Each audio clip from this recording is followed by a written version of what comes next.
Welcome, everybody, to the Jim Masters Show Live Entertainment, Lifestyle, Celebrity Talk Show Series. This is Jim Masters. How's your day going? Hope you guys are doing well. Thanks for all of the love and support of our ongoing series where we are really bringing back the lost art of conversation and style with our celebrity friends and guests who stop by literally from all around the world. It's so cool.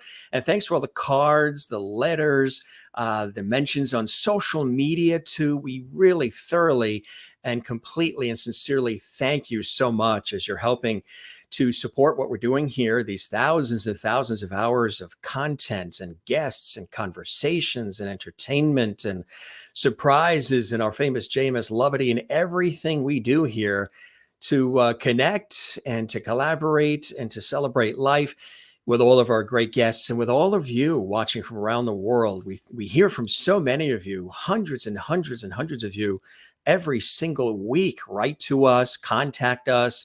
Some do by email and social media and other ways. We thank you. We have literally thousands of viewers who watch our series around the world, and our guests come from around the world. And I just think it's so cool as we continue to grow together. And it's been a little over 3 years now and almost 1,000 episodes, which I still can't believe we've done that many shows and there's that much content for your binge watching enjoyment on our YouTube channel, Jim Masters TV, and everywhere else. And we just are so blessed. We're also very blessed today to have yet again another incredible guest to share with all of you and to celebrate here on our show. If you want to contact and maybe sort of celebrate and revel in what we're doing here, and you want to do it while the show is on, you can comment as well during the course of the show. We absolutely love that. We're very interactive here at JMS. And again, we thank you so much for being with us and all the kind words, the support. We see it all, and we thank you so very, very, very much. You guys know this is an extension of my professional work in television and radio, nationally and regionally and locally here in the United States. And it's so cool. Look who we have to celebrate and share with you. The incomparable and incredible performer too, cousin of music legend Elvis Presley. She herself is a singer and an author and a grandmother. She's so excited she get a chance to spend time with her grandchild. She hails from Arkansas. That's where she is right now, her beautiful home in Arkansas, just east of Little Rock. Donna Presley is our special guest here on the show. As I mentioned, she is the first cousin of music legend, the one and only Elvis Presley, who again is a beloved figure in music and entertainment and film, not just here in the United States and Canada, but globally, and still is today. And she's sharing with us her memories and her wonderful stories, but also we're celebrating not just her relationship with her cousin and, of course, the familial connections of the love of family, but also her career as well. As I mentioned, she is a prolific performer of her own right. She's an entertainer, and she loves performing, and people bring her in at all kinds of events and celebrations and stage performances. They also hire her, and she just returned recently from Europe. Yeah, she was in Germany and other parts of Europe as well, and I think that's so cool. And this is really something quite special. So it's really cool to have all of you here. We are so honored to have Donna Presley again with us. And as I mentioned, of course, there is the connection with Elvis, but in it, and we'll talk about all that as well. But in addition, she herself has her own budding career, and she has had that and continues that for a long time. So we're so excited. Thanks for all the comments we see coming in already from everybody who is all super excited about our special guests and just excited to be joining us here on the Jim Masters Show, a live series. Again, it's so great to have you here. So cool to have you here as well. And we're going to welcome her to the show. First, I want to tell you a little bit about our very special guest, Donna Presley, because again, she does come from an illustrious background. And she's a superstar in her own right too, which I think is fantastic. Member of the family of rock and roll royalty. Her mother, Nash, was the youngest sister of Elvis Presley's father, Vernon. Donna grew up at Graceland, where she spent her summers from the age of 10. And when Donna was 17, her father, Earl, started to work for Elvis on his ranch in Mississippi, the Circle G. When Elvis sold the Circle G, Donna and their family then moved on to the property at Graceland, where she lived until she married. In 1979, Donna began working for her Uncle Vernon at his office at Graceland, answering fan mail. So she was really in the thick of it. Donna and another cousin, Patsy, worked in the office at Graceland until it opened to the public in 1982. Donna has co-authored 3 books about her famous cousin Elvis and their family. Elvis Precious Memories is an in-depth look into the family who came before Elvis, those who helped him become the man he was, and those who came after. It also examines the love and lifelong adoration that he felt for his family. Donna also co-authored Precious Family Memories of Elvis, a memory book of family photos and sayings. She has also co-authored a cookbook of recipes of the Presley family and their famous friends. And Donna has traveled the world. As I mentioned, she just got back from Europe. She traveled the world, giving a peek into the private world of the Presley family through her eyes. It's really a unique opportunity here on the Jim Masters Show Live series for Elvis fans worldwide and fans of good things in life to celebrate Elvis and, of course, Donna and the amazing family. And really, you get a behind the scenes look at life in Graceland.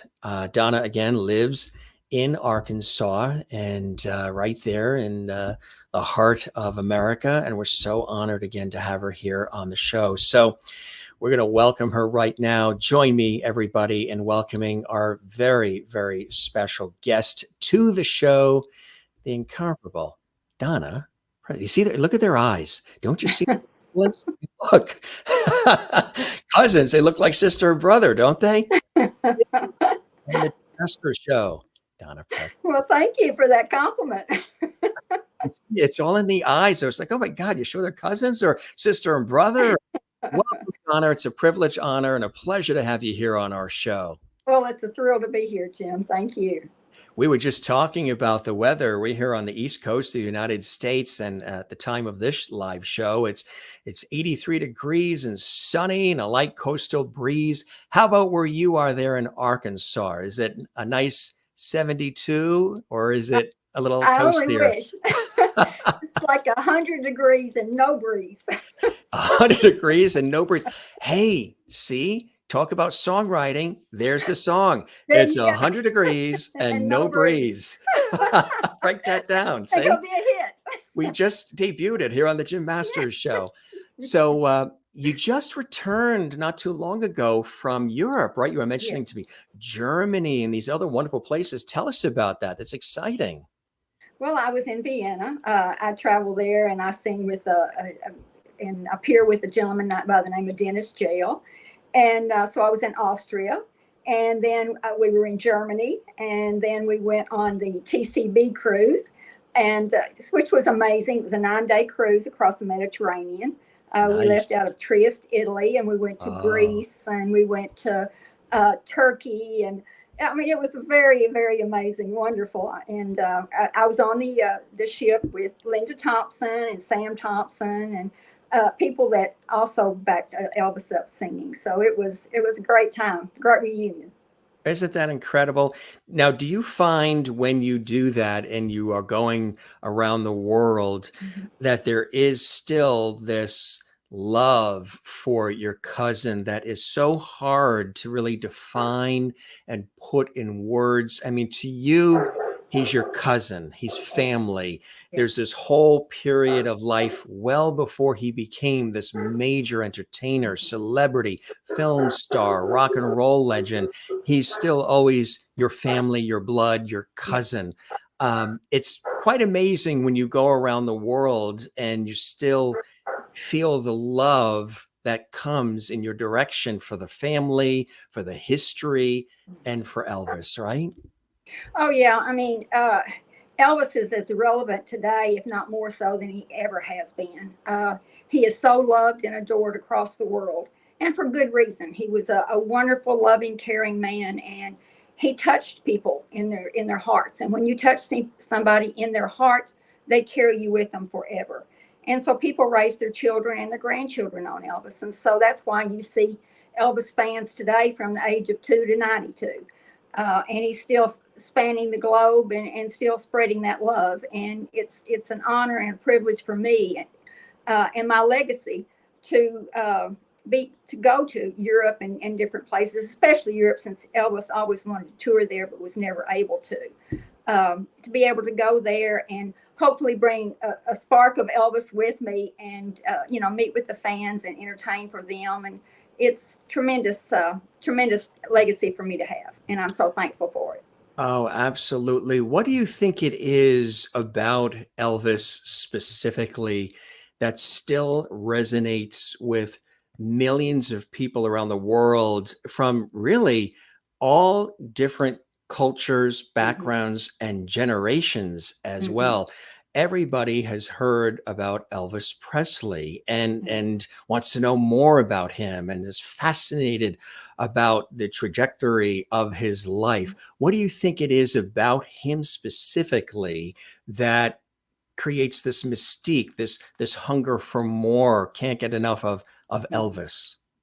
Well, besides the fact he was the greatest entertainer that ever lived, he was one of the finest men that ever walked on the stage of life. He did it with honesty, integrity, um, faithfulness. He stood up for his faith in God. He stood up for love of family and friends and for his country. And so, when you can do that and you can give that kind of energy and you give that love and devotion and you do it with, so gentlemanly and with kindness and love, it's going to stick. It's incredible, right? So for Yeah. you, I mean, growing up, um, as kids, there is an age difference, of Yes. course, between Hmm. the two of you. Is it like 15 years or so, 15 or years. Yes, that's 15 correct. years?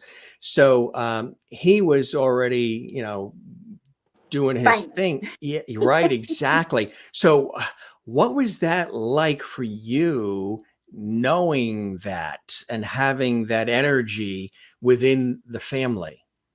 Well, he was just always Elvis to us. Yeah, still your We cousin. didn't think of him as Elvis Presley, the star. He was just Elvis. But growing up, I mean, that's all I'd ever known. So, it was not like it was anything new to me or anything that was just kind of introduced all of a sudden to me. It was something I'd always known. The thing of it is I really didn't realize, because I lived in a small town in Missouri at the time, and I didn't realize the enormity of his fame until one day I was in the fifth grade and a girl came up to me, and she had found out that I was related to Elvis. And she said, "Would you touch my milk carton?" And I said, "Why?" And she said, "Because you have the same blood and the same DNA as Elvis Presley, and he's my idol. And I can't touch him. So would you do that for me?" So I did. That's when it hit me. Hey, he's huge. How about you want to bet if she's still around, still has that milk carton? She probably does. Milk never tasted the same after that day. This is Wow. true. Of course, when we would go visit Graceland, and I spent my summers there from the time I was 10 years old. Um, I would go there every summer and stay there with, our grandmother. And sometimes Elvis was there and sometimes he wasn't. But, you drive in the gate and you've got these throngs of fans standing around the gate. You realize, that as well. But it's just kind of um, I don't know, ethereal kind of thing. You don't really think about it. Once you pull through the gates, it's just home. You It's don't think just about it. home. Right, exactly. Look at this wonderful photo we pulled up here, huh? Tell us about this one. Yes, that was taken in the backyard at Graceland. I was about, I'm on the left and the dark hair. And I was about 11 years old, and that's my sister Karen, and she was 9. So you're the taller one. Yes, I'm the So, taller one. so for the viewers watching, it would be on the right. And then, yeah. So, when he would come home from tours and appearances, and what was it like? Was it just, hey, Well, yeah, well, the family called it controlled chaos because you never knew what was going to happen. I mean, he loved to ride horses and go karts and you know golf carts and motorcycles and anything else that had wheels. He loved to ride it, and shoot fireworks. So you never knew what was going to happen next because there was always something going on when he was home. now when he was home, was he always strumming the guitar? Was he always working on music, or did he detach? Was he able to sort of, did he see home as a place to decompress and get Yes. away from it all? Because you Yes. have to, anybody that's in the public eye, I mean, we're all in the public eye with these careers we're in, but he's 24/7, 365 on the hearts and minds Correct. of people. Mhm. And you need to have that place to go to be Elvis, Yes. not always the performer, the Yes. entertainer, and the one that everybody wants, a piece of, but Elvis, the person, the Right. family man. Yes. Was Graceland and the time with all of you and the rest of the family, that was the place for him? That was the place for him. That's where he felt at home, where he could just be himself, enjoy family and friends, and just do whatever he wanted to do. Now, a lot of times he would want to sing, but he would go to the piano and in the music room, and he'd sit down and he'd sing gospel. And everybody, that was around would join in. And so he sang that for, till the wee hours of the morning. But that was something that helped relieve stress for him and get, because he was raised in church and gospel music was always a huge part of his life, and it was his favorite. So he would sing a lot at home of gospel music and so forth. So, yeah. And would you consider Elvis very family oriented? Was he really all about family? I know sometimes when you are pulled away and you have to go around the world and you're working all these crazy hours and there's all these demands, some people lose sense of the essence of family. Would you say that Elvis truly was tried and true in and out a family man? Yeah, I would say so. I mean, he loved being around family and having his, close friends there, Of course, it was kind of hard because he slept in the daytime and it was up most of the night, because if he went out, he had to do it at night most of the time. Because he was so easily recognized, and he had a camera stuck in his face every time he walked through the gates. And that's another reason people ask me, well, why don't you have more photos with Elvis? Well, when you're the most photographed person in the entire world, you don't want a camera stuck in your face when you're at home relaxing. So we didn't do that, and at the time, we didn't carry cameras around with us, like we do today. So that was it. We just respected his privacy and didn't want to, intrude on that. Exactly. What were some other things that he would like to do when he came home? Was he into nature? Did he like to go amongst nature? Were there other hobbies and different things that he really enjoyed, with the family or even by himself?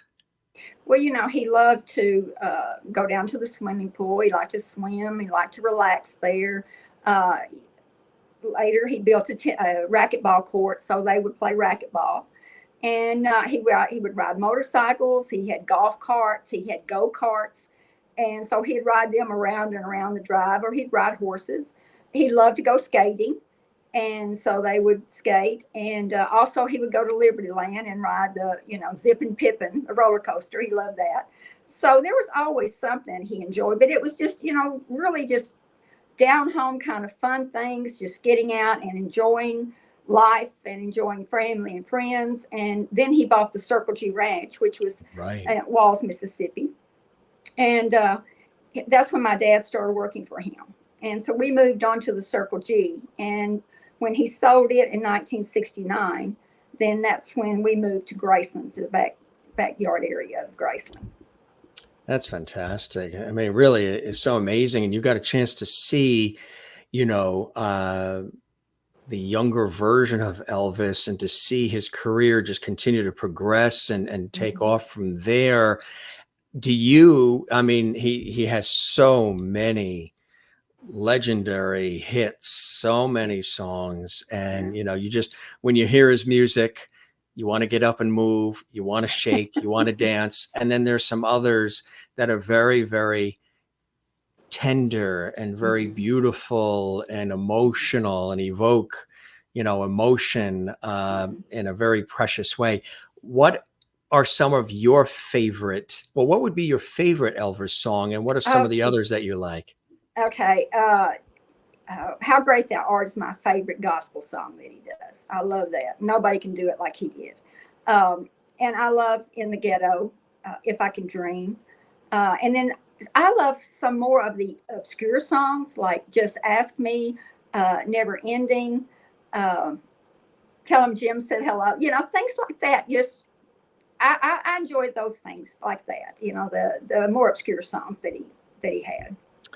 Do you feel, you know, because you're a singer as well and an Mhm. author and you're an entertainer, do you feel that gift of entertainment, of performance, of creating is something that runs deep within the family? Do you feel that there is that connection with Elvis because you're also a singer and a performer and you like to make people feel good and entertain them as well? That's something that is within the Presley bloodline to a degree. Yeah, I think so. I mean, I had a lot of times I'll open up if when I'm performing, I'll open up the audience to ask questions. And one lady asked me, she said, "Did he, uh, you know, change any way or make you think of a way that you wanted to be like him? And did he interject anything into your life?" And I said, "Yes, in every part of my life, he interjected something." And so, yeah, I would say so. Just loving what he did, and I love doing the same thing. Uh, I'm certainly not Elvis, but I do love to perform. I love being up there. Singing and talking to the fans and letting them know about who Elvis was and who the family was and how he came to be, this wonderful, loving, caring man. I mean, there were people who came before him who taught him to be the man that he was, and they're the same people that taught me. Tell us about those people. Who are the people that really were very influential and inspirational that got him, you know, pointed in that direction? Of course, there's people who came along later in his life, Mhm. but those people in the beginning that really saw who he was, the essence of who he was, his extraordinary talent, his passion and thirst for life and desire to really want to do. I mean, he literally worked his tail off doing what he did, and he Yes, loved he did. it. Um, and obviously, like you say, the same people also inspired you to do what you do. Tell us Mhm. about some of those influences and inspirational people that came into his life and yours as well. Well, probably the most influential people in my life and a great inspiration to Elvis as well was our grandmother, Dodger. Everyone knows that. And then, there was Uncle Vernon, his dad, Mhm. his mom. Of course, I was 8 years old when his mom passed away, so I don't remember a lot about her. But, just family members. My mother was an Assembly of God minister, and she was 9 years old when Elvis was born, and she lived next door to him.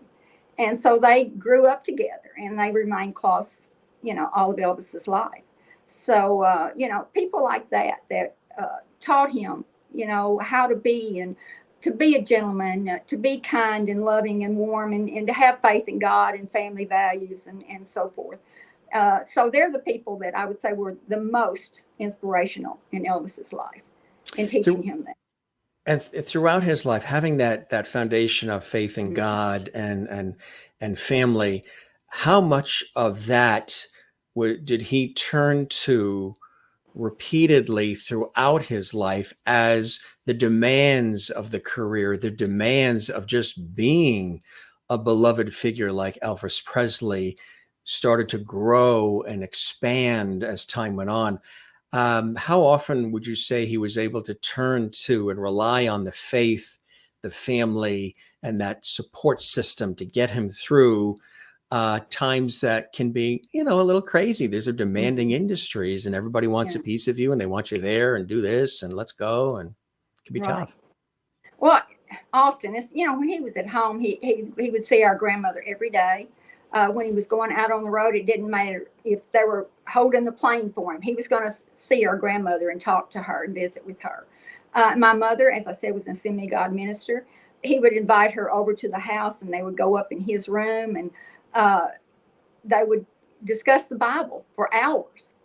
So it things like that, and just being with one-on-one with family and talking to everybody. And like when I was 18, I was in my grandmother's room, and I was spending the night there, and Elvis came in, and he sat down in the floor in front of my chair, and he was talking to me and asking me about who I was dating, who I, what did I want to go into when I graduated from high school, because it was my senior year.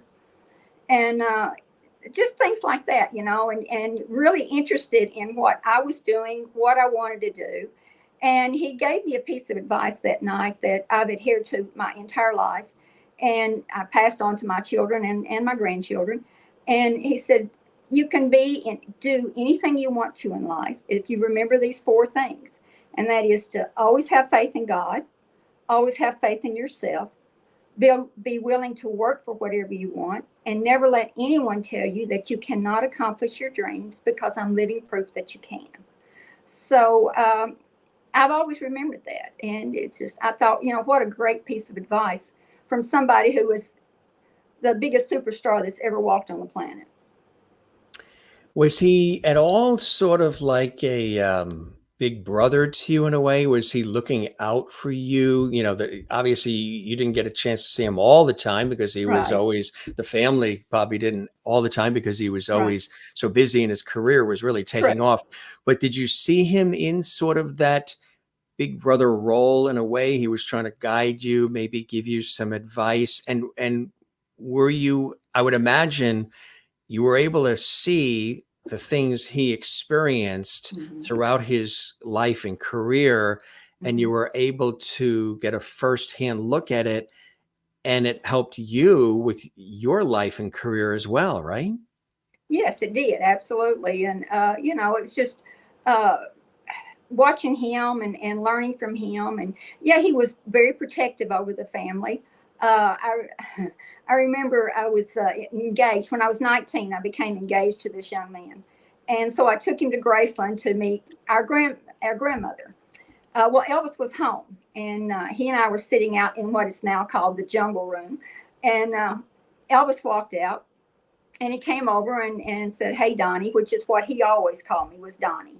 And he said, "Hey, Donnie, how are you?" And I said, "I'm fine, Elvis." And he said, "Well, who's this?"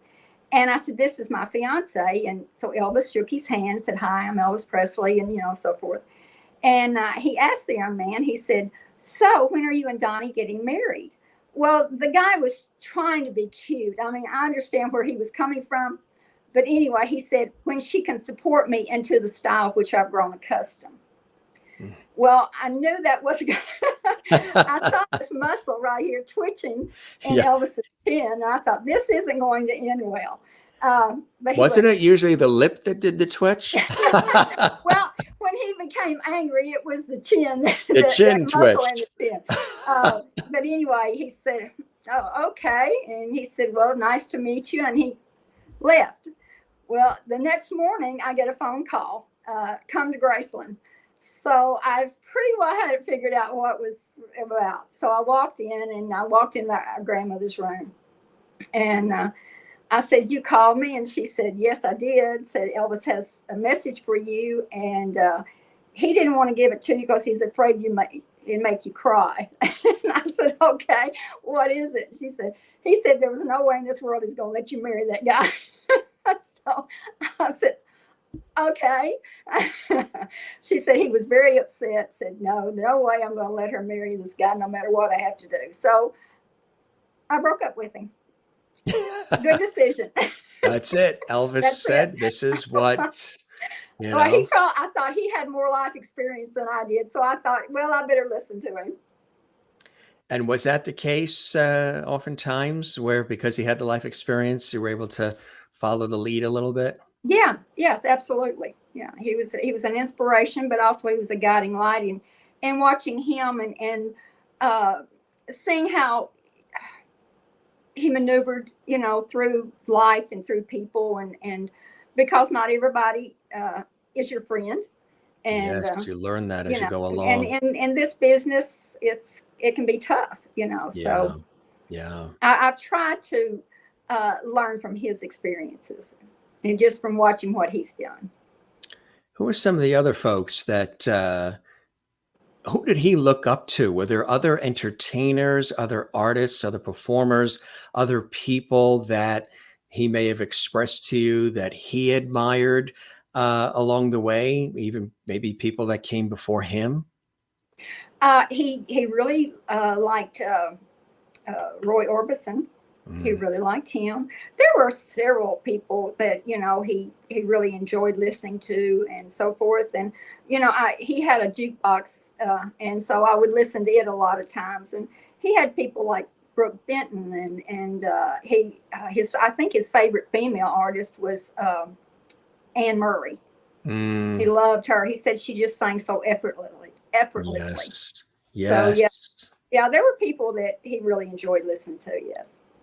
That's really terrific. What are some things about Elvis that you think are maybe myths or misconceptions that people have about Elvis? There's certainly a lot of lookalikes out there and Want to performers. be lookalikes. There's a lot of them. But what are some things that you have always said, gee, that's just not accurate, or that's just not true, or that's just a myth, or that's just fodder, or that's been created, but knowing him as your family, as your loved one that you care Mhm. about, even in memory, what are a few things that the public has as far as misconceptions or myths about Elvis? Well, you hear all kinds of things that he was, get into fights sometimes, or if he, didn't like a certain person, or whatever. There's lots of things that people have said. I mean, he's been accused of everything in the book, basically. But it's just he was just a kind and warm and caring and loving and tender man that loved people, and he loved his fans. He respected his fans. He appreciated his fans, and you don't see it a lot these days. Uh, No. Unfortunately, people would say, well, he thinks he's too good to be around me or whatever, and that wasn't the case at all. I mean, Elvis knew everybody that, when he walked into a place, uh, he talked to everybody. He had talked to the Right. cameraman. He had talked to people that were putting up the stages, whatever, because he knew that all jobs were important, and he couldn't do his job if they weren't out there doing theirs. And it was the same with the people that were on stage with him. A lot of people don't appreciate their bands or their backup singers or whatever, but he always did. And I asked him one day, I said, Elvis, how do you don't read music, so how do you do what you do? And he said, I hear it here, and I hear it here in my heart. And he said, I paid the guys that the very best of the best to be on stage with me because they can do what I hear. So he appreciated the fact that they had to be there for him to do his job. And the people who, work concessions, or the janitors cleaning up, whatever, they all were equal in his eyes because they all had a job to do, and he couldn't do his if they didn't do theirs. It takes a team. It takes It takes everybody a team. coming together. Right. Yes, Exactly. absolutely. And then, of course, there was a time when he made that appearance on the Ed Sullivan Show, which still was so historic, and people got a chance to see him for the very first time, hear Yeah. his powerful voice, see the energy, see the wiggle and the shake. It really helped sort of define and launch the whole rock and roll Mhm. format, theme, vibe, platform, music, genre, right? Yeah. Yeah, absolutely. I mean, he didn't just kick the door down; he blew it off the hinges. Uh, but there was this. They were saying, "Oh, he's bad. There's this sexual component to his entertainment." The thing of it is he wasn't being sexual at all. That was just him feeling the music, hearing. He didn't even realize he was doing it. It was just part of who he was, and part of growing up the way he did, and loving the music, feeling the music, and like I said, he sang a song. It didn't matter if it was a fast rock and roll song or if it was a love song. He felt it, and when he sang it, you felt it. So that's a connection that few people are able to have. Yes, right, exactly. Do you still hear, and the family still hear from a lot of his fans and his super followers? I would Oh yeah, imagine even when you're performing and you're doing your thing, because as I yeah. mentioned, you are a singer and entertainer and performer in your own right. I would imagine still people will pour their heart out to you as far as how much Elvis has meant to them Oh yes. in their lives. Oh yeah, absolutely. I mean, I've received letters and notes, and people coming up at different places, different venues, and telling me, uh, I was, abused as a child, and the only time I got any relief was when I was listening to Elvis's music, or I was sick and I was having to be operated on throughout my lifetime, and the only way I could get through it was listening to Elvis's music. So he really made a difference in their lives. He touched their lives, and like I said before, if you touch someone's heart, then they carry them with you everywhere they go. So Mhm. it just continues on and on and on. Of course, recently, and we did a nice tribute to her on the Jim Masters Show live series.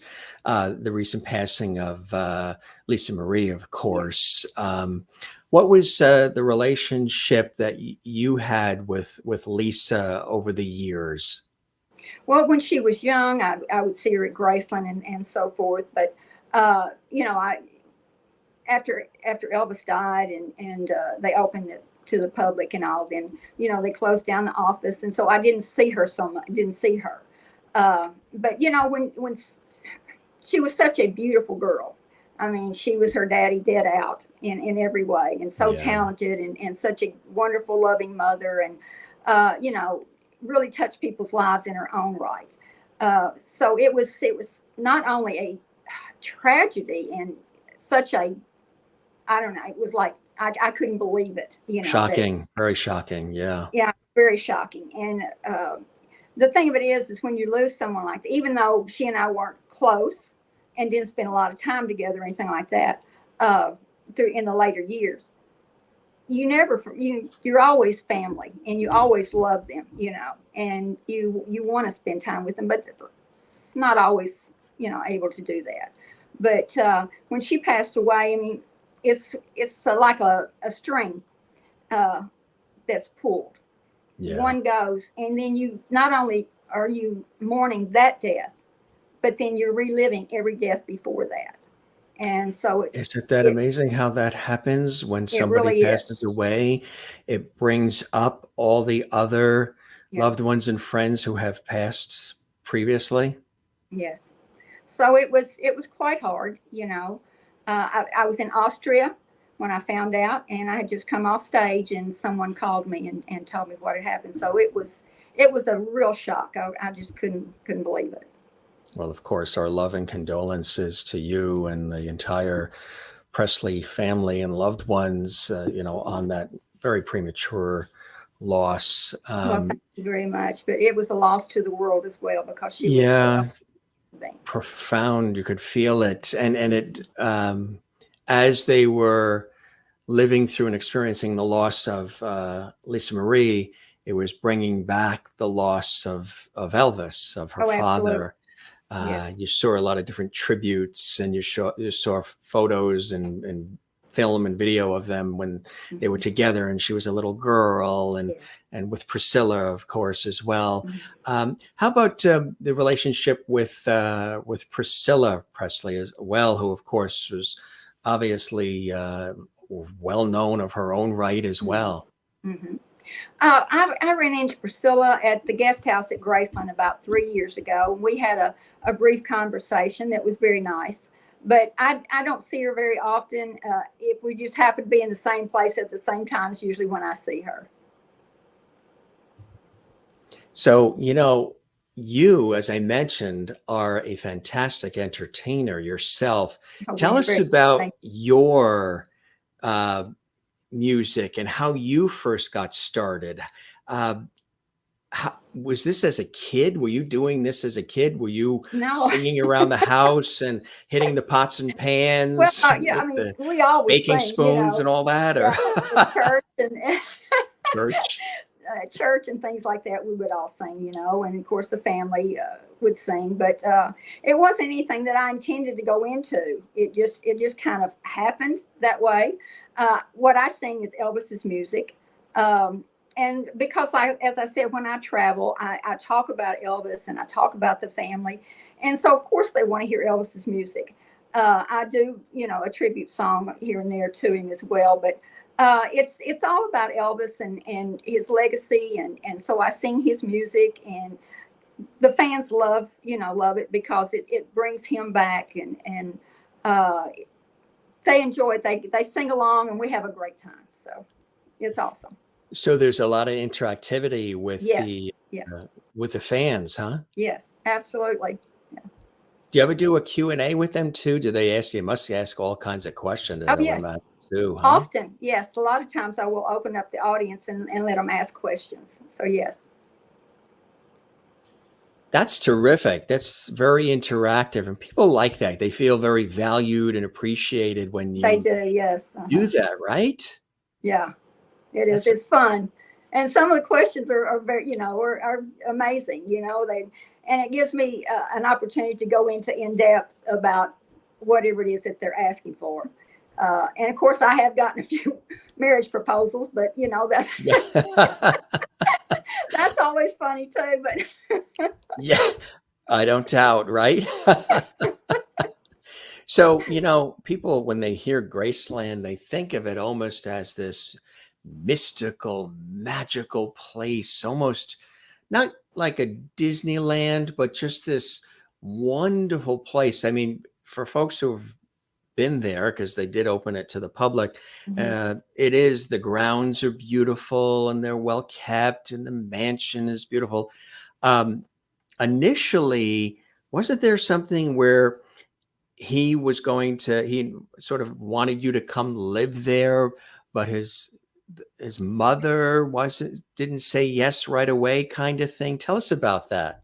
Well, as I said, when I was about 10 years old, I started spending all my summers at Graceland. And when I was about, I don't know, 14 or 15 years old, my parents had come to pick me up to take me back to Missouri to go to school. So Elvis called me and my mom and my dad into the dining room. And he said, Aunt Nash, Uncle Earl, we love having Donnie here. She brings, it's just great having her here. And I'm gone a lot. And it's wonderful for her to be here with Dodger and so forth. And so, my dad was on board with it, and I was saying yes, yes, yes. This is amazing. He said I'll send her to school. I'll buy her a car, and when she graduates from high school, I'll help her get into whatever career she wants. And my mother goes, no. And he said, but Aunt Nash, because he had a velvet tongue, he could talk you into anything just about, except my mom. And she said, honey, I know you take good care of her. I know she'd be fine, but she's my little girl and she's coming home with me. So I did go back home. But then, like I said, that was about 15 at that time. When I was 17 is when he bought the Circle G and we moved on to the Circle G. And then after that, we moved on to the grounds of Graceland. So it all worked out. It all works out in the end, right? God always has a plan. God always has a plan. Absolutely. Um, Obviously, when you are somebody like an Elvis Presley, and when you do have these demands that are put upon you to constantly perform and almost top yourself, you've reached this pinnacle. You see that a lot with a lot of celebrities and entertainers and athletes and those Mhm. who want to top what they've done the last few moments. And the public, and maybe even those around them, sort of want that. They demand, okay, what's next? What's next? What's next? And that can be very, it can take a lot of energy and resources out of you as a person. Yes. Over the years, did you see that happen with Elvis at all? Was there changes that was happening? Was he getting tired? Was he getting frustrated? Was he enjoying it as much? Or did it start to become overwhelming and a grind at all? Just the demands that the world was placing on this one man. Well, you can imagine the stress level that when you are the most loved and adored person on the entire planet, what a burden that can be. To be the perfect role model and to, as you said, constantly top yourself and do better and better. But he was the first to do so many things. He changed fashion, he changed the movies, he changed the music and everything. And as I said before, he blew the doors off of the hinges, so which made it easy for everybody else. But he was the first to do the satellite. Aloha from Hawaii. So he always loved a challenge. He was one of those people that just was looking, constantly the next thing. And unfortunately, a lot of my family members, me included, are kind of the same way. What's next? What's next? But yeah, I mean, he was always wanting to improve and bring something new to the fans. And he definitely wanted to become a serious actor, which, he was a great actor. And his films were, a lot of people called them fluff films. But the thing about it is they were feel good movies. You could take your families and your children, your grandchildren, your grandmother, all to the same movie, and you didn't have to be embarrassed or by anything that was said or done. But he did want to become a serious actor. He always wanted to go to Europe, so that was something else that he always had a great desire for, was to go to Europe and see and have that energy with the European fans and meet them and so forth. So that's why it's so important to me to go to Europe and do that and stand in his stead, hopefully, so I can bring a little bit of Elvis to them. That's what I think is a beautiful thing that you're doing. This love affair that Elvis had with Europe, which happens a lot with American artists, is extraordinary. There's some people in my life who I know who have, are or have been extraordinary talents and celebrities and phenomenal performers. And the extra amount of love that comes from Europe. I mean, look at Jerry Lewis, the comedian, how beloved he was in France. Yes. I know a dear family friend, Ronnie Spector from the Ronettes, who we just lost about a year ago, beloved in Europe too, and England and throughout. And Amy Winehouse actually felt like Ronnie was a mentor to her, and she patterned things after Ronnie Spector. The love affair that Europe has with a lot of things that are coming out of America, music, television, film, the culture, fashion, is quite amazing. And so you're continuing that. You're sort of like that linkage as you perform in Europe, right? I think that's a beautiful thing you're doing, Donna. Well, thank you so much. That's my hope is that that I continue what he started and I can touch people's lives and make a difference in their lives and let them know that things happen to everybody. Good, bad, and different. It doesn't matter if you're a famous person or not, but you can get through it. You have the love of the Lord, and you have family, and you have friends, and you have everything at your fingertips. So that's just something that I feel is a legacy that was left to me. When you are performing and you are hearing from your fans as well Mhm. as Elvis's fans, Yeah. what are some of the kinds of things that they ask you? What are some of the questions? Are there a few questions that they always ask all the time, no matter where you go? The number one, was he really that good looking? Yes, he was. They say, well, you see a picture, and pictures often will be made up to look, better than the person. But no, he looked better in person than he did in photos. So yeah, he really was that gorgeous. He was the entire package. You could not take your eyes off of him. Isn't that amazing? It's really, I tell you. Yeah, he made a lot of hearts swoon, right? Yeah, yes, he did. But they also Absolutely. want to know, was he really that nice and really that kind and loving? And yeah, I mean, all the good things that you've ever heard about Elvis, they're all true. Every one They're of them. all true, right? Um, did that weigh on him at all? Because, when you are that, he was enthusiastic, he was passionate, he was a go-getter, he was a hard worker, he was Mhm. determined and focused. Yet, underneath that, when you are kind and empathetic and family oriented and you really do care about people, there is that tug of war between the two. Did any of that wear on him as time went on because he was so kind and he was so giving? And, sometimes you have people around you that don't always have those intentions and can bring you into different directions that aren't necessarily what you started out looking to do. Well, I remember. I'll give you an example. Elvis had bought cars for people, and so they were all lined up around the driveway. And he was standing on the porch, and everybody was looking at their cars. And Uncle Vernon walked out, and I was standing there close to Elvis. And Uncle Vernon said, "Elvis, what what are you doing giving away all these cars? Some of these people are just using you." And he said, "Daddy, it's okay. You see their wants. I look beyond that and I see their needs." And he said, "They help me, and so I like to help them." So that, I mean, everybody gets tired at times. Everybody thinks, "Oh, jeez, I got to go into work again today." Even though you may love your job, but we all get frustrated at times, and we all get down at times, and I know he did too. But there was never a time that he ever thought that he didn't want to do it.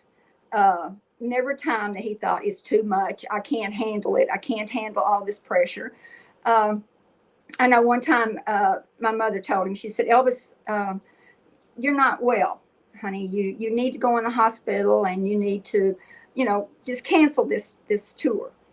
And he said, "Aunt Nash, if I didn't go on tour, me and my family would be okay." But he said, all those people that are out there that have to do their jobs, like the janitors and the concession stand people and so forth, and the band and so forth, he said, they might not be. So I have to go. So he felt responsible, and it was a responsibility that he took very strongly, and was very convicted by that and wanted to do it. But that was just who he was. It was part of his DNA, and being that kind of person, and caring about not only himself and his family, but caring about all those people out there that would be missing a job if he didn't go.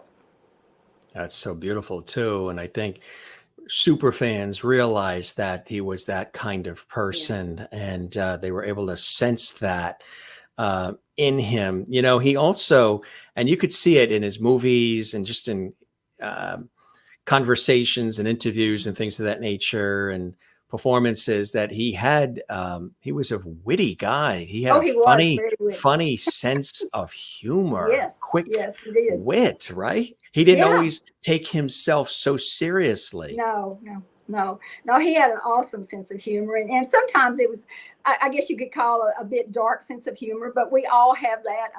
I mean, we do. It's just part of who we are. But yeah, I mean, he was very witty, so funny. He loved to have fun, and he made sure that he was going to have fun, and that everybody else was going to have fun too, whatever he was doing. So yeah, he You know, included everybody. you always hear about too the love for his mother. Yes. That's always so documented and talked about. Yeah. Tell us about that.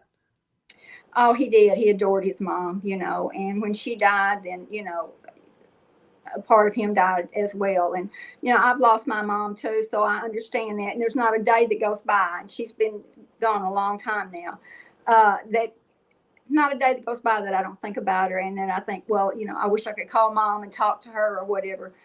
So yeah, you always do. And I remember my mom telling me that he told her, he said, Aunt Nash, I would dig ditches if I could bring her back. He said, I'd give it all up if I could bring her back. Yeah. But he had the love of his father and our grandmother and our other family members and so forth. So that helped him through. But he did say, my mom said that he said, I never want to feel this pain again. I never No, want to lose another one. I don't want to have, right, that depth of loss, Yeah. right? Exactly. Um, and then as time went on, there was the colonel that came into his life as well in a managerial sort of role. Tell us about that relationship with the colonel, as he was called. Well, I wasn't a part of the music or any of his work, but I did meet the colonel a couple of times. He was a very boisterous, kind of overbearing man. And certainly, I'd heard by family members and so forth of the situation, and he was very manipulative. Elvis always wanted to go to Europe, and he, would tell the colonel, I want to go to Europe, I want to go to Europe. But the colonel would always come up with something else that would keep him here, like a gig in Vegas or whatever, So he was very manipulative. He kept him going all the time, working all the time, which was very hard, because you can imagine just doing one show a day, and sometimes Elvis did 2 and 3. So that's tough because it takes a lot out of you. It does. And you can see it does with any of us and, on any level. And then you figure at the level that Elvis Presley was at, where it was a constant, as we mentioned earlier, just a constant outpouring of himself to the world.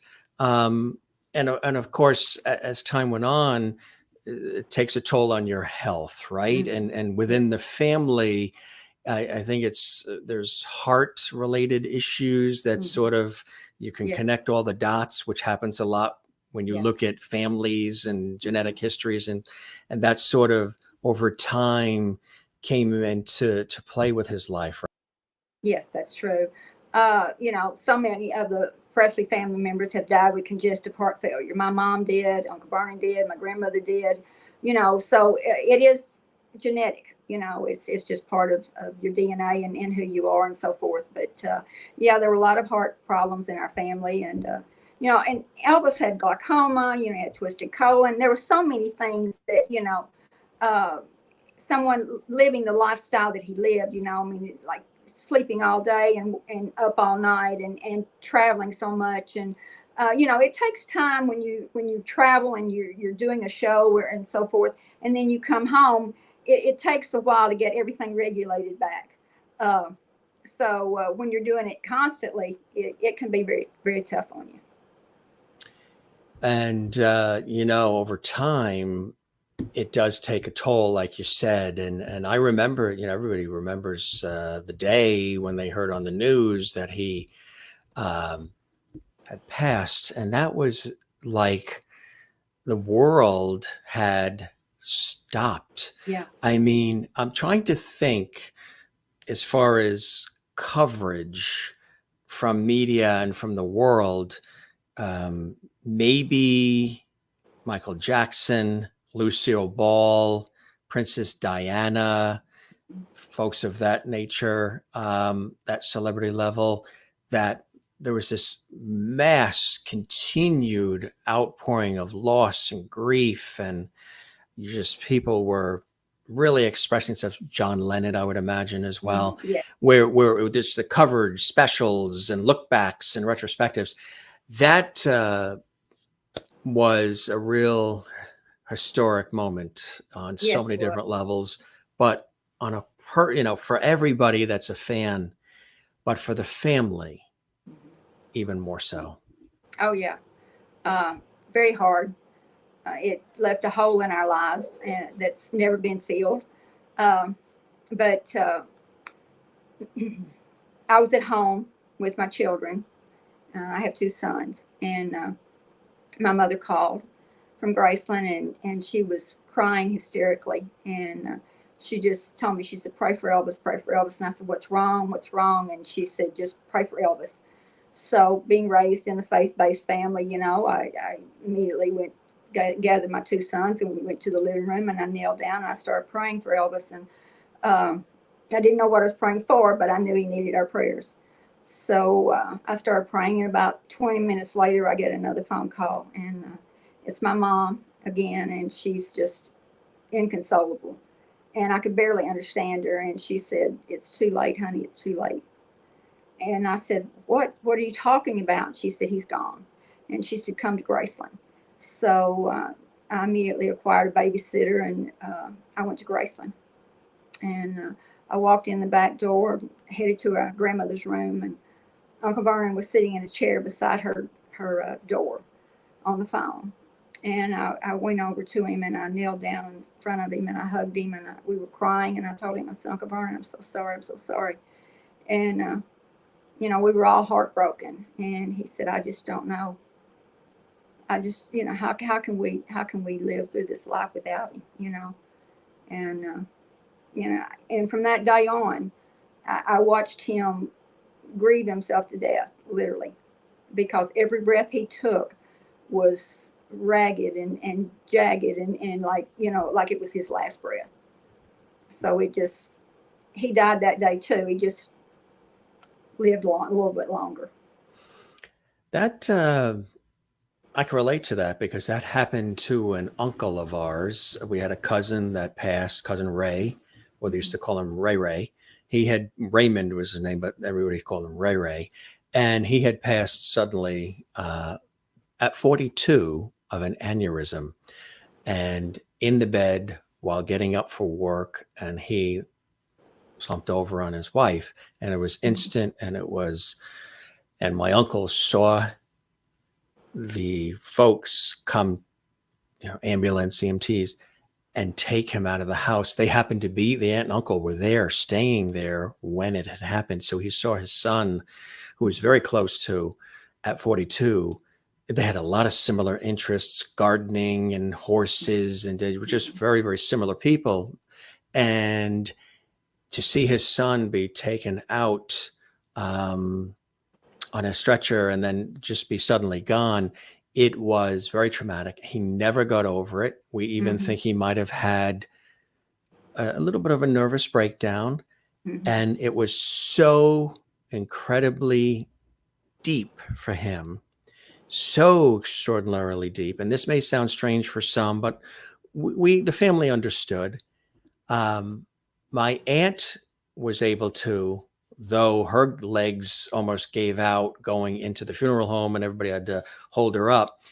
But my uncle couldn't go to the services. He couldn't, he couldn't go. He just, you couldn't get him to leave the house to go to it. It was so absolutely overwhelming. So I can see how that depth of, we all have different things in our lives where that happens, that depth of the loss really impacted his dad in that way, where when Elvis passed, elements of the father did as well. Yeah, And exactly. Oh, it's his whole world. So when you talk about it, you can I get the sense and the feeling that it's, even all these years later, it's still there for you. It's still yeah. there for the family, because the world lost Elvis Presley, but you lost Elvis. You lost Mhm. this person you've known, personally, Yeah. in such a profound and deep way. And it's different. It lingers because it's a loved one, a family member. Mhm. His legacy is strong and intact, and all the music is there, and the movies and the interviews, and you know, all of it. Blue Christmas, every Christmas. I mean, Yes. it's all, you're surrounded by it. Does that provide any source of comfort? You know, because in a way, and Lucy Arnaz is a friend, and she's been on the show several times, and we were talking about the loss of Lucille Ball and Desi Arnaz, Mhm. and in a way, it's you're dealing with like a double loss. You're dealing with the loss of the loved one, Yes. Elvis, but Mhm. then there's the world expressing their loss. So she had said that she felt, and you remind me a little of her as far as some of the things you're doing with the Mhm. legacy and celebrating his life while also living yours. She felt this extreme uh, burden to respond to acknowledge, to appreciate the loss that the world, she had lost her mother, Mhm. Lucy, but yet the world has lost Lucy as well. And she expresses that she felt this burden, beautiful burden, to acknowledge Continue. it. People will come up Yeah. to her in the supermarket and Yes. say, I loved your mother, and Yes. sob in front of her Oh in yeah. the produce aisle. Right. Well, who didn't love Lucille Ball? I used to watch her all the time, so yeah, I get that. But yeah, I mean, be honest, it took me 2 years before I could listen to his music without breaking down. Uh, but of course, now it's a huge comfort to have, and we have his movies and we have the music and so forth. But and besides my own personal memories, so it's great to have that. And like you said, it was a family loss, but also the world lost him, and to so many people, he was a brother or a father figure or an uncle or a cousin or whatever, to so many people because they felt like he was part of their family. And so it was a great loss for all of them. And so it's wonderful to be able to meet with them and comfort one another, give each other strength and enjoyment. You know, I mentioned a few other things too, that you, in addition to a singer, you are also an author as well. Mhm. And look at this. The Presley Family and Friends Cookbook. You were involved with this as well. People might Yes. not, you know, I'm sure super fans know about it, but Mhm. maybe there's others who don't. Tell us about being involved with this project.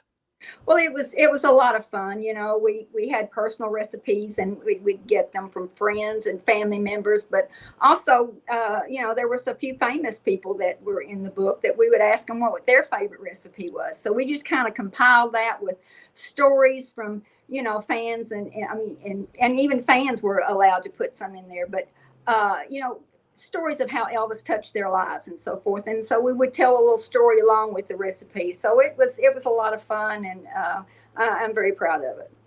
That's so fantastic. It really, really is. And look at that. I love that. That's that's a great. I tell you, you could see it in the eyes. You can definitely see the family resemblance Yeah, in the all the eyes. Presleys have the Presley eye. Yes. Yes. What's the background? Is it Irish, or what is the background, the Well, there's nationalities? there's Indian, there's English, there's Irish, we're just kind of a Heinz 57. We got a little bit every. Yes. You know. American. Exactly. Here's this one too. Yeah, this was the one that my mom originally wrote, and she only had 1,200 copies. And fans kept asking me over and over again, can I get your mom's book? Well, there wasn't anymore, so I decided to reprint it. I added stories of my own and brought it back, and so it's great because it takes you not only, through a life, but it takes you up till the day when he was born, all the way through till after his death. So it's fantastic. Isn't that incredible? And again, you're continuing the legacy and keeping his memory alive in such an extraordinary and beautiful way, and as a family member. You know what I mean? Somebody who knew him and grew up with him in her life, which I think is a beautiful thing. Here's something else kind of exciting. Look at this. Yes. Tell us about this too. Yes, actually, that starts September 30th and goes through October 7th. So I'm really looking forward to that. And It's what out of is it all? Italy. What is that like? Firebirds Rock and Roll Cruise. This is exciting. Yeah, it is. I mean, it's a rock and roll from all different, people and so forth. And of course, Elvis has to be there as well. But Yeah. yeah, I mean, it's amazing. The fans have a wonderful time. They listen to music and they can ask questions and dance and just, everybody just has a great time. So it's just a big party. It's wonderful. Now, have you done those before? Actually, the one that I just came off of was the first one I'd ever done, and I loved it. It's amazing. Oh, that's fantastic. So this is coming up and there's information on the screen there. Again, that's at the time of this show. If you're watching this a year from now, it's old news, but still keep an eye out for these things. And then Yes. look at this. Tell us about this. Those are just jackets that, we've taken and we've taken, of different movies and made iconic pieces that come off of the movie, like in Blue Hawaii, the little dog at the bathing suit Yeah. in the car and so forth. So, it's just a fun thing that, to have. Oh, people love all of that. Absolutely. Yes. And collectors do and fans do as well. They, if they have an opportunity to grab, and they might not even know these kinds of things are and available. And look at this shot. Tell us about this. Well, I was at the Mississippi Music Awards that night. And let's see. No, I'll take that back. That's on the TCB cruise. That's what that is. And it was on the cruise. I was allowed coming up to speak to the fans, and I was just getting off the stage at that time. But, just talking to them and telling stories about Elvis and, just fun things that people wanted to know. And we had a great time. It was absolutely amazing and wonderful. And I recommend cruises to everybody because they're absolutely amazing. So the cruise, where did that cruise go to? Did it go to a specific location? I've been on two to Yes, Bermuda, we which left are out of great. Trieste, Italy, Oh, and then we Trieste, went yeah. to we went to Greece. We went to Istanbul, Turkey. Then we went to other parts of Italy. So it was awesome. It was absolutely amazing, and the weather was perfect and beautiful, and everything was just. It was heaven. It was And absolute heaven. Trieste is a beautiful area Yes, too. it is. Yes. Here's another great shot. Tell us about this shot. Well, actually, that was taken a couple of years ago, and it was just. I was in a studio, and they said, "Well, here, let's do this. Just look like you're peeking around the column there, so that kind of like Yeah. you're going to tell a secret." And so that's kind of what I did. Have you ever done, and when we were putting this show together, when I was, because I produce the shows as much as host them, Mhm. which surprises people, like, you're the producer and the host. I said, yeah, I do it all. When I was thumbing through content we were including, I said, she must do modeling. She must be, do acting in films. Have you done any of that? Have you done any modeling work, print work, or acting, television, film? And is that anything that you would love to pursue if opportunities did come your way for that? You Well, definitely yeah. have a fabulous look, a Well, thank you. tremendously warm smile, and your eyes are very welcoming. Well, thank you. I have done some modeling, and yeah, I would love to do more. And acting, it's not anything I've ever thought about, but hey, you never know. I would love to give it a try, to be honest with you. I think it'd be fun. Like I told you, I love a challenge.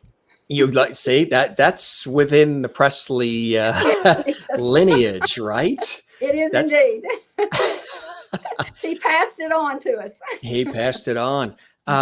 Tell us about the Donna Presley collection and the website.com and all. Well, it shows you, there were the jackets there, and then the books that I have, and of course you can go there and see, where I'm going to be and what I'm going to be doing. Also, there's Donna Presley official at Facebook and Donna Presley Instagram. So you can follow me on those places and find out where I am, where I'm going next, and what I'm doing. And you can also contact me through there, if you want to book me for something. And also, you have there's the grandchild that you have been visiting with recently. Yes, Tell us yes. about that. 2 weeks old. Congratulations and all that. That's what makes all of this running around and all of this work worth it, right? Tell us Yes, about.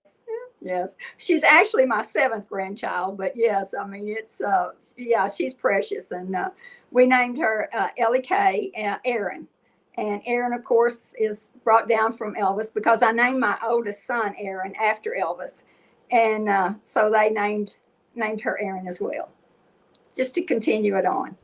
Isn't that beautiful? Now, do you see in any of the 7 grandchildren? Congratulations. You are absolutely blessed. And I know very grateful. Do you Definitely. see do any of them have musical capabilities? Do you see any of that happening? Are they any of them like real show entertainers? They're like firecrackers. Well, my youngest son, who's the father of the baby I was just telling you about, he has this great ear for music.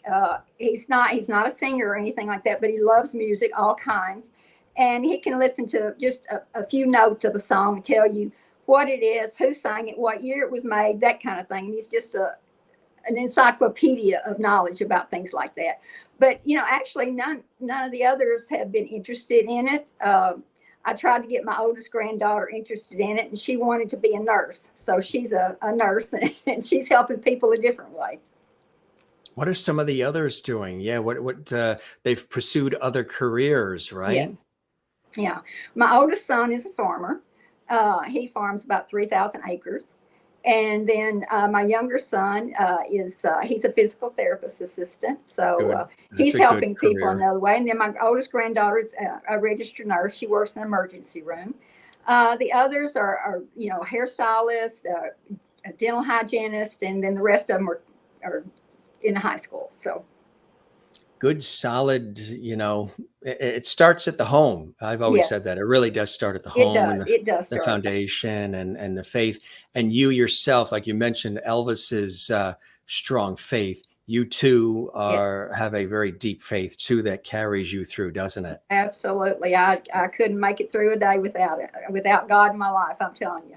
How important is that? Because we are dealing in times that are very unusual and unpredictable in many different ways, and all different, you can do hours of conversation on those things. But how does having the love of family and strong faith really get you through the times that can be so crazy? Well, probably the biggest thing for me is, there's nothing you can do about certain things that are going to happen in your life.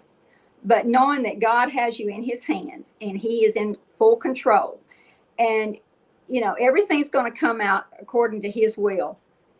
It gives you strength. It gives you faith. It gives you comfort to know that as long as you have a faith in God and you're a child of his, then he's going to take care of you. So you can make it through anything with that.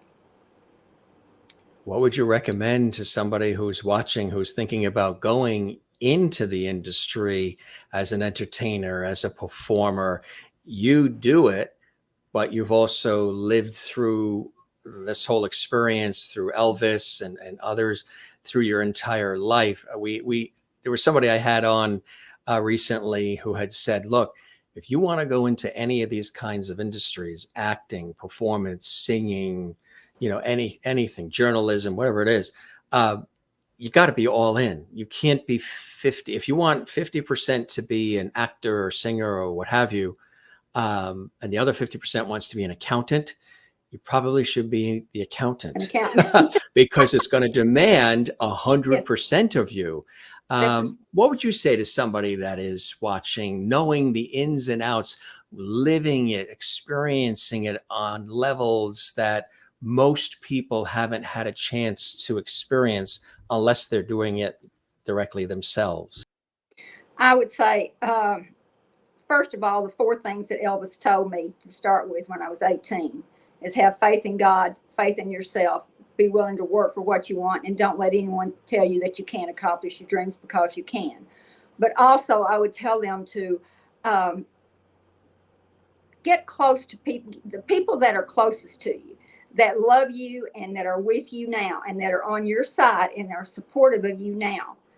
Take those people with you, because they're the ones that are always going to be there. They're the ones that are going to tell you the truth, not what you want to hear. Because you're going to have lots of yes people. If you have any kind of success in this business, you're going to have a lot of yes people telling you, oh yes, of course, and you can do this, you can do whatever. But listen to your gut. Listen to the people that are closest to you, that care about you, and you'll be able to make it through. Letting that sink in a little bit. That is so true. Yeah. Surround yourself with people who care and who, have your best interests and who really are supportive. Is very important, right? Because there's a lot of temptation out there, and there's a lot of different roads you can go down and avenues that look attractive and maybe almost instant gratification. Oh, you feel that it's going to be overnight success. With Elvis, though some may say, oh, well, that was Ed Sullivan. As soon as he went on Ed Sullivan, boom. But he really worked hard throughout his entire life to create the success, to have the success, to reach the pinnacles he reached. It didn't always come as easily as one would assume when they see celebrities or people, of note. Just thinking, oh, well, everything must have just been handed to that person. He really worked hard to attain the level of success that he garnered, right? He absolutely did. I mean, he came from very humble beginnings, and he worked his way, into it. Of course, I also believe that God chooses people in this lifetime, like Princess Diana and like Elvis, and there are other people that are just key to the entire world, that just they're ordinary people, but they're touched by God to do extraordinary things. And I certainly think Elvis was one of those. But yeah, he worked extremely hard. He always tried to give his very best, no matter what he did. It was 110%, always. So when you can do that, and you can put the time and the effort in, and want to, because you, like you said before, you have to want this in anything that you do. If you want to be a success at it, you have to want it, and you have to be willing to sometimes, put everything else aside at times, and continue out there. No matter how tired you are, no matter how frustrated you are, the show still has to go on. The show must go on. That is so apropos and so true on so many different levels. What would be one or two things that you would love to leave our faithful viewers who have been commenting throughout the show? We absolutely love all these great comments. They've already said Donna is a Jim Masters Show lovety, which is great. Thank you so much. That's thank you. We chat with our guests, for those watching around the world, and we welcome you. I'm Jim Masters, your host, and this is the incredible singer and author, Donna Presley, first cousin of music legend and rock and roll legend Elvis Presley. And if you missed any of our conversation and you came in late, this will be archived so you can see it again and revel in it. And we encourage, like, comment, subscribe, interact with us. But I mentioned to all the guests, we chat, several minutes before we go live. We test audio and video and everything. And I said, there's this whole levity thing on our show that developed just by accident. I just happened to say the word when I was saying light, love, and levity. And I said, and you're going to be welcomed as a Jim Masters Show levity, love and levity. And she was like, oh, I love that. Bring it on. And Elvis was certainly a levity, right? Oh, absolutely. Without a doubt. Absolutely, he was. Now, I tell the guests, I say, there are Academy Awards, and there's Grammys and Tonys and Emmys and Peabodys and Telly Awards and all these fabulous accolades you can get. but how does it feel to be designated a lovety on the Jim Masters Show? Most It guests say feels, it's yeah. awesome. Most guests say their Better than feet any tingle. award. Better than any award. Because it comes from the fans, and they want you. So Yeah, that's I it. that. And most guests say their feet are tingling. Are your feet tingling Yes, as a they are. result? My hands too. One of our guests said they were levitating as a result.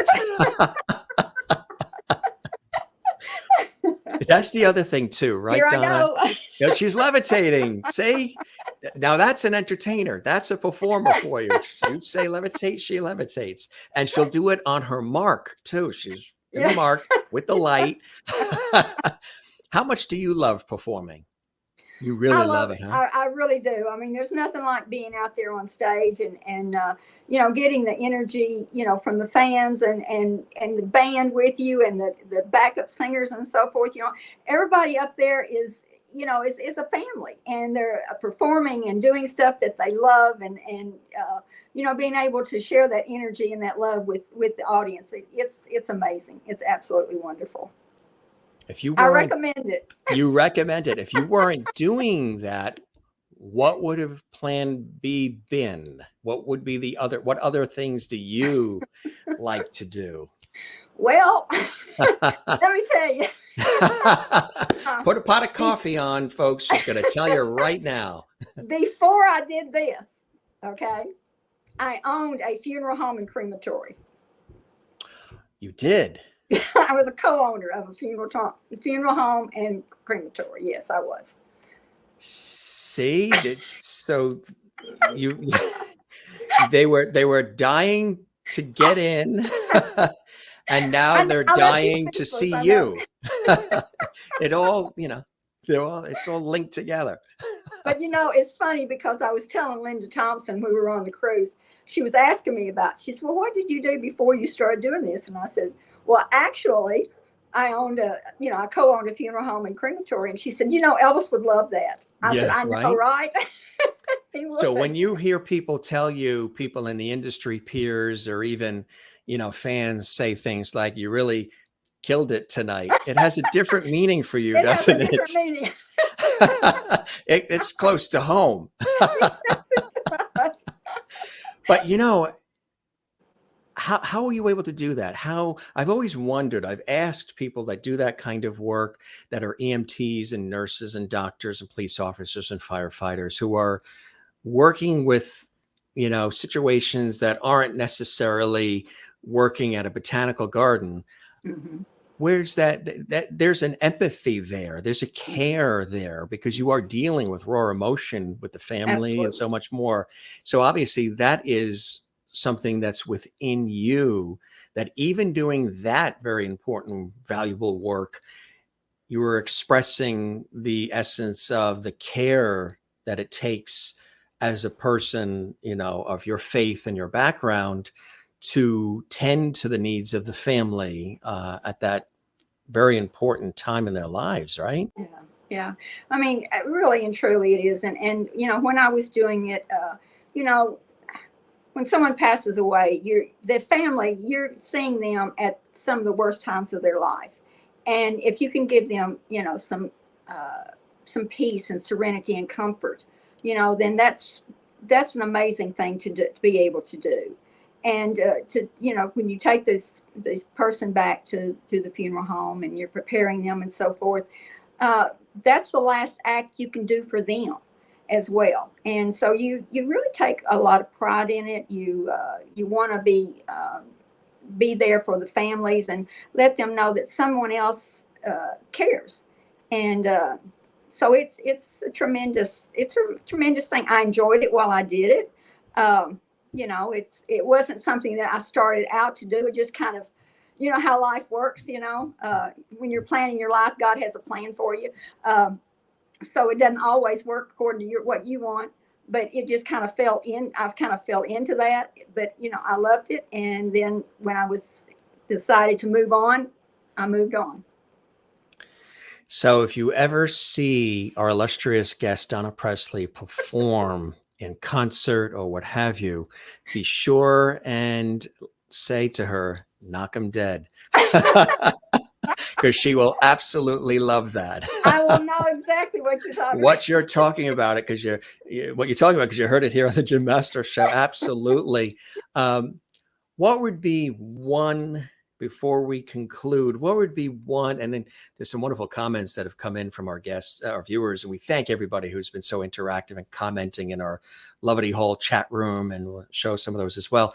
What would be one thing that you would want to share or say about Elvis before we wrap up this particular episode, that something that you would want to leave the viewers with?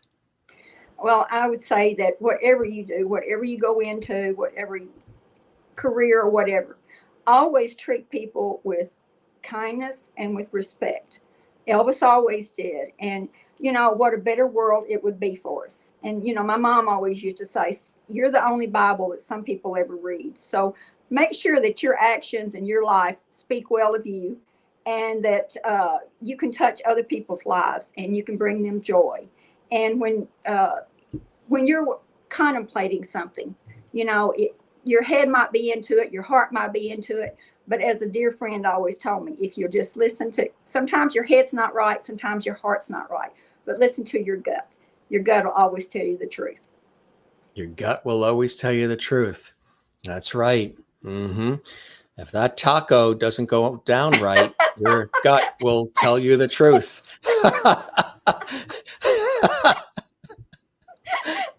Did I mention I'm Irish? I have the Irish wit. It's like, I love it. And that's the thing too. You got to laugh, right, Donna? Yeah, you absolutely. really do have to laugh and make to others laugh, because, you know, to get through the craziness of life, you just got to have that levity. This was really glorious, Donna, truly. And I just want to sprinkle in a couple of things that people have said from some of our Lovity viewers. Merlin says, welcome, Donna, to Lovity Hall. You're now a Lovity. And Eric says, hello, Jim, and all love from Culver City, California, SoCal, LA area. Ruth Reedy sending her Lovity from Minnesota, USA as well. Thank you, Ruth. A lot of folks have been commenting, you know, throughout the show as well. Jane watches in Sweden. She welcomed you. Kathleen's in New York City. She welcomed you as well. Eric says Elvis Presley, love him and his songs. Of course, so many do. And thanks for that comment as well. And George, music for all seasons. Hello to all. Thank you very much, George, for your comments and for being a part of this as well. And Pam Stubbs here commenting. And thanks for all the love and everybody else who's commenting throughout the show as well. Thanks for me being a Lovity. making her a Lovity here exclusively on the Jim Masters Show live series as well. Yeah, this is so nice. And just all this. Jen Barry in Pennsylvania, USA. Donna, you are now a Lovity. Isn't that nice? Hey, isn't that nice? Awesome. That's great. It only happens here on our show, and I love it. And yeah, they're all concurring and saying the same thing as well. And Sherry Larson in Kansas, thank you for being here, Donna. Definitely going to watch this again in our archives. We're going to archive this. You can see it on our YouTube channel as well at Jim Masters TV. Kathleen in New York City, this has been a wonderful conversation. Thank you, Donna, for sharing these amazing stories. Oh, well, thank you. Thank you, Kathleen in New York City. And Eric says it was nice to meet you, Donna. And as I always say, and he's saying it for me, I always say we're going to leave the porch light on for you. So you're welcome back to our show at any time. Let's stay connected. You're a beautiful person, a beautiful soul inside and out. And he says we'll leave the light on for you from Culver City, California, where he's watching as well. Jane in Sweden, this has been a great show. Thank you, Lovity Donna, for being here and talking about Elvis. And thanks, Jim, as well. Absolutely. And thanks for all these great comments. Yeah. And Jen says, so nice to meet you, Donna. as well. And thank you. And that's just a few of the many comments coming in as well from our viewers Well, it's around the been my world. pleasure. It's been a lot of fun. I've enjoyed it. I hope at some point, I see you perform, or, we're here on the East Coast. If you're around, between New York and Boston, certainly let me know. I'd love to come and support and spread the word about the Jim Masters Show Live series. As I mentioned, we do it Absolutely. sort of warm and conversational, like Dick Cavett, Carson, old school, Yes. Merv and Yes. Mike, but with a modern twist, modern vibe as well. And there's the website, folks, the Donna Presley Collection.com. Donna Presley, you are truly a blessing and a joy. And thanks Well, for being thank so you. real and warm and funny and authentic and spending time with me and our viewers. And I really hope that you enjoyed the time with me as much as Oh, I I did. absolutely have with you. Absolutely did. I loved it. Yes. Thank you so much. And as my father has always said, and this audience has heard this a lot, but I've said this years before I started this show, my father, sage advice, even when we were children and at like 7 or 8 years of age, and it still carries through today. Dad said, Jim, whenever anybody says something kind or nice to you, ask them to please put it in writing and address it management. Exactly. That's so true, right? It holds true, So true. still. Donna, thank you so very much. You really Thank are you, a Jim. It light, was a a ray of pleasure. sunshine. And now you can go to the supermarket tomorrow morning and say, I'm a lovity on the Jim Masters Yes, Show. exactly. You be well, and congratulations on Thank you. everything, and continued love and success your way. And we'll chat again soon, okay? All right, great. Thanks, Jim. You be Bye-bye. well. Bye-bye now. Incomparable Donna Presley here on the Jim Masters Show, coming to us from Arkansas, USA, where she makes her home. So warm, so welcoming. What a fantastic conversation we had. If you joined us late, well, don't worry, because we archive all of our episodes so you can hear this again, see this again on our YouTube channel as well. It's archived at Jim Masters TV, where there's over 1,000, well, almost, we're right about there, almost 1,000 episodes of this incredible series at the time of this show today. Thanks for all the interactivity. We saw all the wonderful comments coming in. We sprinkled a few of them here. For those of you watching on the YouTube channel, when the shows are on live, if you ever want to support what we're doing, we have the Lovity Hall chat room, of course, where you guys can comment, which we really appreciate. But also there is super emoji, super stickers, super thanks that you can do if you want to support all the hard work and hours of content and all the great things we do with our celebrity guests and friends who come here from all walks of life.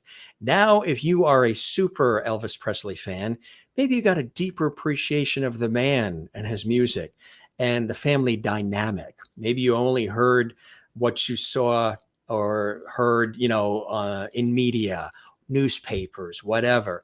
And maybe you wanted to get a deeper appreciation for the man and his music and for the family and for Donna as well, who's a wonderful artist of her own right too. She's a brilliant singer. She's an author. She's keeping Elvis's legacy alive. She's doing it traveling around the world, going to Europe and elsewhere. She's going on the cruise, which is going to be fantastic.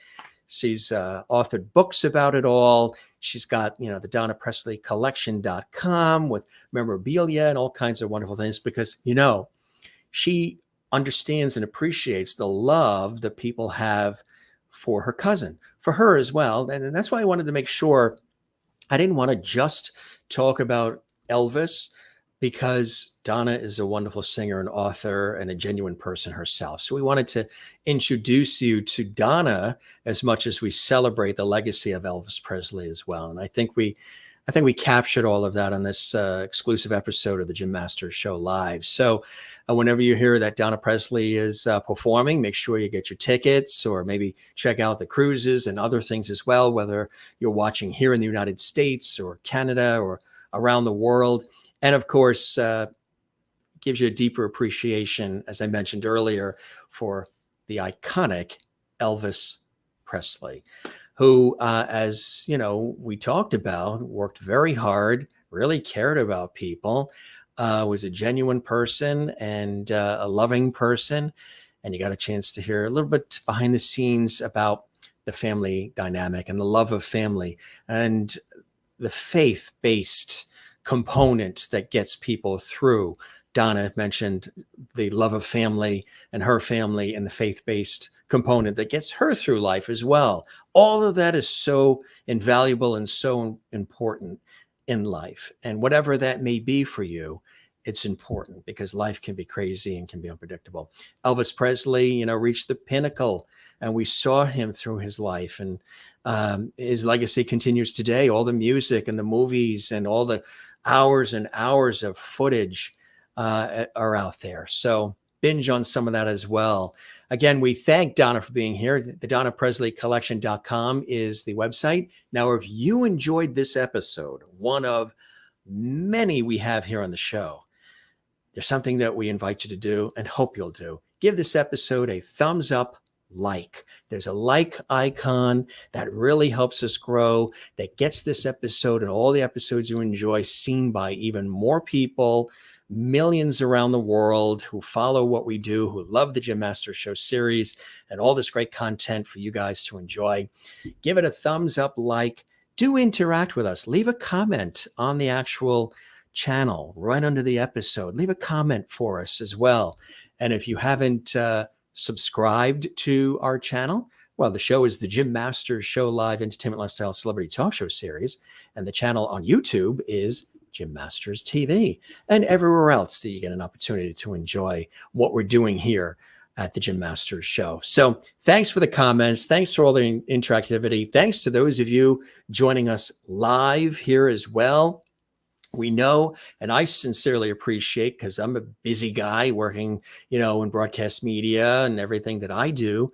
I appreciate you taking time to stop by and spend some time with us. That really means a great deal. It's why I'm doing this. That's why I started this show 3+ years ago, is to stay connected with all of you, to welcome new folks, to connect all of us, and to have a good time while we do it together.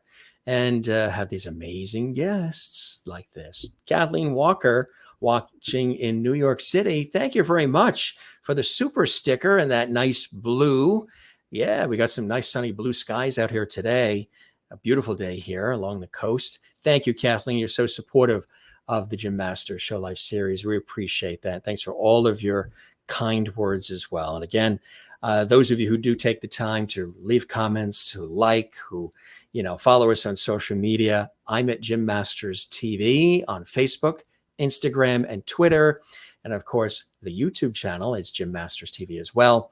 Thanks for the super stickers and super chat and everything that you guys do as well. So, wow, this was fantastic, huh? And we've got an amazing, for those of you who are watching live, let me tell you about some of the amazing guests that are going to be stopping by the Jim Masters Show Live series, including celebrity chef Chris Tucker is joining us tomorrow. Yes, you've seen him on Peeled and all these great shows. He is fantastic. We're going to talk food. There's this really cool, one-of-a-kind, historic, immersive food experience that he's going to be celebrating and telling us about, that you're going to have an opportunity to learn about coming up tomorrow. And then look who's on the show on Wednesday.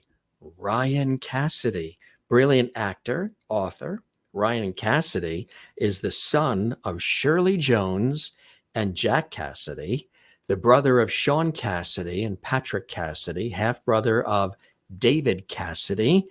And he also has a wonderful book called James Cagney. The legendary film star James Cagney. James Cagney was my babysitter. Yes, he's going to be joining us along with Johnny Ray Miller, who is a Partridge Family aficionado and wonderful writer and author. That's Wednesday.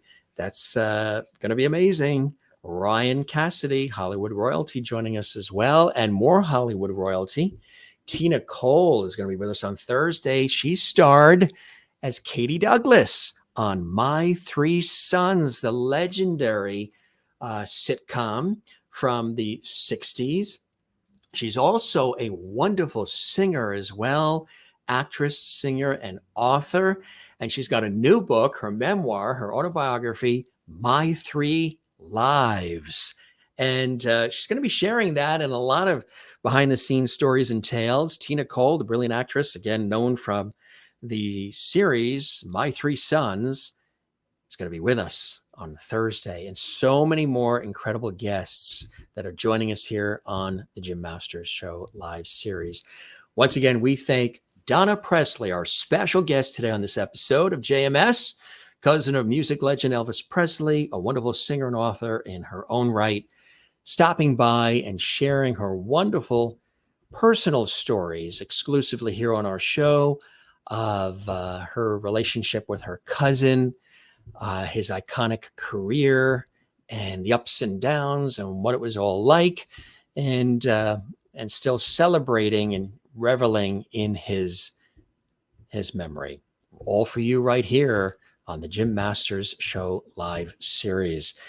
Really cool stuff, gang. Thanks for all of the levity, and we really appreciate all this. And this was a great show. Really enjoyed putting this together for all of you as well. Thank you, Kathleen. I appreciate that. And everybody with all the comments that are coming in here continually as well. And if you don't get a chance to comment while the show is on, don't forget, you can also comment underneath the episode in the comment section. We appreciate that. And again, thanks to everybody who goes the extra mile and actually supports what we're doing here through super emojis, super thanks, super stickers, and also shares the levity on their social media, shares the episode links as well. Sherry Larson says, have a wonderful rest of your day and beautiful Tuesday. Thank you, Jim, for another fantastic show. Love and hugs right back at you as well. And cool stuff. Thanks for joining us, gang. We love having all of you here on the Jim Masters Show live series. Really fantastic having you here. Don't forget, like, comment, subscribe. Thanks for being with us. We don't say goodbye. We say see you later. Ciao, cheers, slancha, moy loop. Take care, be well. Auf Wiedersehen. Shalom, sayonara, hasta la vista, and all the rest. We love you all, truly. And thanks for all of the love and support for what we're doing here. It's a unique experience called the Jim Masters Show. If this was your first time stopping by, nice to have you with us. We welcome you. Let us know if you're a new viewer. We're very interactive and we appreciate that as well. And I just wanted to say, for all of you who have been with us almost since the beginning, we know you, we appreciate you, and we value you. You know, people come and go in life, but those who are really still there and loyal and so expressive, and then all the new folks, thousands of new people discovering what we're doing here, it's exciting. And being the host and producer, you know, I get so excited when I turn these lights on and we're here with all of you and connecting with all of you here on the JMS experience. So it truly is. I think I said that levity, you know, is a word I stumbled on. And then I think it was our audience that said levity is not just a word, it's a movement. That's kind of cool, huh? The world can certainly use more of that. So thanks for being with us, levities around the world. I'm your host, Jim Masters. Thanking you for your time this time till next time. And we'll see you on the next episode of JMS. Take care and be well. We love you all. It's a long goodbye, isn't it? That's why we don't call them goodbyes. We call them see you laters. Be well. Cheers.